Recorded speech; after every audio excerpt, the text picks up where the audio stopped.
आप सभी को नमस्कार।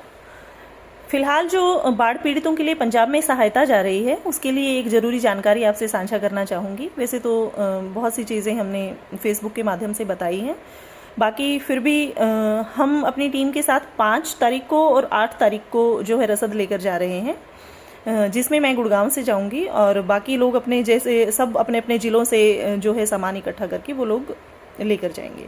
अगर गुड़गांव से कोई भाई बहन कोई भी सामान भेजना चाहता है तो वो मुझसे संपर्क कर सकता है।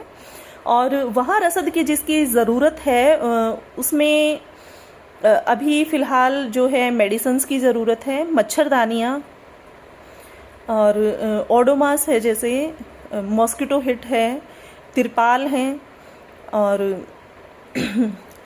लेडीज़ आइटम हो सकती हैं, उसमें सैनिटरी पैड्स हो सकते हैं, डायपर्स हो सकते हैं और बाकी दवाइयाँ जितनी भी आप पहुंचा सकें वो दवाइयाँ आप पहुंचा सकते हैं। तो बेसिक चीज़ों की ज़रूरत ये है। वहाँ पे तिरपालों की बहुत ज़्यादा ज़रूरत है क्योंकि घरों की छतें गिर गई हैं और उन को दोबारा बसाने के लिए, टेंट लगाने के लिए, चीज़ों को कवर करने के लिए तिरपाल की बहुत ज़्यादा मात्रा में ज़रूरत है। आप इन सामानों में से अगर कोई भी सामान उपलब्ध करवा सकते हैं। इसके अलावा सूखा जो खाने का सामान है वो आप पहुंचाएं। पशुओं के लिए चारे की ज़रूरत है। और एक और निवेदन पंजाब वाले भाई कर रहे हैं, जैसे हमारी उनसे बात हो रही है, तो वो लोग ये कह रहे हैं कि अभी 2-3 दिन में 5 दिन में जो है पानी उतर जाएगा। कुछ एरिया से धीरे धीरे उतरना शुरू हुआ है, कुछ एरिया में कुछ टाइम लगेगा उतरने में पानी। तो पानी उतरने के बाद हमें अपने घरों को बसाने के लिए, सारी चीज़ों को इकट्ठा करने के लिए, घरों को साफ सफाई के लिए, खेतों को समतल करने के लिए आप लोगों की सहायता की ज़रूरत होगी। और उस वक्त पे हमें पैसे की भी ज़रूरत होगी, ट्रैक्टरों की भी ज़रूरत होगी। ट्रैक्टरों में डीजल डलवाने के लिए हमें पैसे की ज़रूरत होगी, मज़दूरों को देने के लिए जो काम करवाएंगे उसके लिए ज़रूरत होगी। तो आप सबसे यही अपील करना चाहेंगे कि जो हमारे यहाँ से सामान इकट्ठा हो रहा है, रसद वगैरह इकट्ठी हो रही है, वो पहुँचाएं।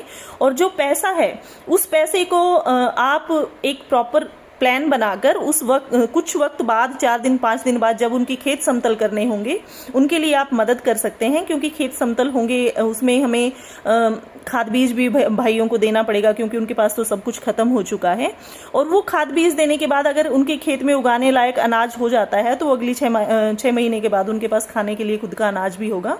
तो वो चीज़ सबसे ज़्यादा ज़रूरी है। उसके बाद फिर उनके घरों का नुकसान होगा, जहाँ पे रहने के लिए उनकी छतें भी छिन गई हैं, तो उन चीज़ों के लिए भी प्रबंध करना होगा। तो सिस्टम से चलें, एक एक चीज़ को सहेज के, जोड़ के और सही जगह तक पहुँचाएं।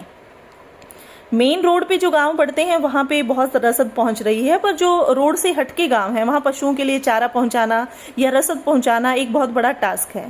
तो पानी उतर जाने के थोड़ा सा अभी तो लोग पहुंचा रहे हैं जो वहाँ पे टीमें लगी हुई हैं, पर पानी उतर जाने के बाद भी वो जब जानवरों को दोबारा अपने घरों में बांधेंगे, वह उनको संभालेंगे वापस इधर उधर से लाके, तब भी उनको सारे सामान की ज़रूरत होगी, जो फिलहाल उनका सारा सामान ख़त्म हो चुका है। तो आप सबसे यही निवेदन करना चाहूँगी कि एक सिस्टम से चलें और जो मदद के लिए आपने हाथ बढ़ाया है उस हाथ को बढ़ाए रखें और आगे जो आने वाली सिचुएशंस हैं उनके लिए भी तैयार रहें। धन्यवाद।